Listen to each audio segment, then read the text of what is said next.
les conséquences du péché et le jugement final. Le péché d'Adam a entraîné sa séparation d'avec Dieu, ce qui est la véritable mort. La mort fut le salaire qu'il reçut pour avoir péché. Il en est de même pour tout le monde, car le salaire du péché, c'est la mort. Romains 6, verset 23. Cela signifie que lorsqu'on pêche, il y a un prix à payer. Si tu travailles un mois entier pour une entreprise, tu t'attends légitimement à recevoir un salaire à la fin du mois. Si ton employeur ne te paie pas, tu seras en droit de te fâcher. De la même manière, le péché a un salaire, une conséquence, qui est inévitable. Le salaire du péché est composé de deux éléments. Tout d'abord, il y a la séparation d'avec Dieu.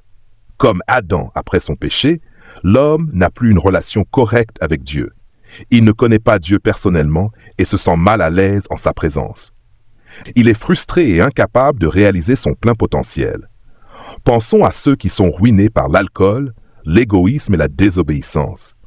Pensons aux jeunes filles rejetées de l'école parce qu'elles sont enceintes, à ceux qui souffrent de maladies, aux foyers brisés par les disputes, etc. Ce sont les premières conséquences du salaire du péché. Le second volet du salaire du péché est le jugement et le châtiment. La séparation d'avec Dieu commence dès maintenant et continuera après la mort. Tous ceux qui sont à l'aise dans leur péché et leur séparation d'avec Dieu ici-bas ne le seront plus dans l'éternité, car tous seront jugés et certains seront condamnés. Il est réservé aux hommes de mourir une seule fois, après quoi vient le jugement. Dieu enregistre tous les actes de chacun, que ce soit en pensée, en parole ou en action. Chaque péché commis est enregistré comme un film et ce film sera projeté lors du jugement. Toutes les actions commises dans le secret seront exposées. Rien ne sera omis et tout sera montré à tout le monde. Ceux qui persisteront dans le péché sans se repentir seront rejetés de la présence de Dieu et envoyés en enfer. La Bible nous avertit. Ne savez-vous pas que les injustes n'hériteront pas le royaume de Dieu?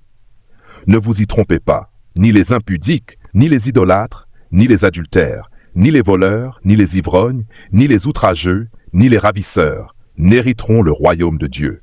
Corinthiens 6, versets 9 à 10. Mais pour les lâches, les incrédules, les meurtriers, les impudiques, les enchanteurs, les idolâtres et tous les menteurs, leur part sera dans l'étang ardent de feu et de soufre, ce qui est la seconde mort. Apocalypse 21, verset 8. Le jour du jugement sera un jour de rétribution où Jésus-Christ agira en tant que souverain juge.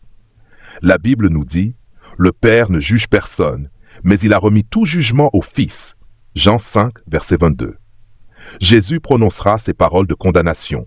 « Retirez-vous de moi, maudits, allez dans le feu éternel, préparé pour le diable et ses anges. » Matthieu 25, verset 41.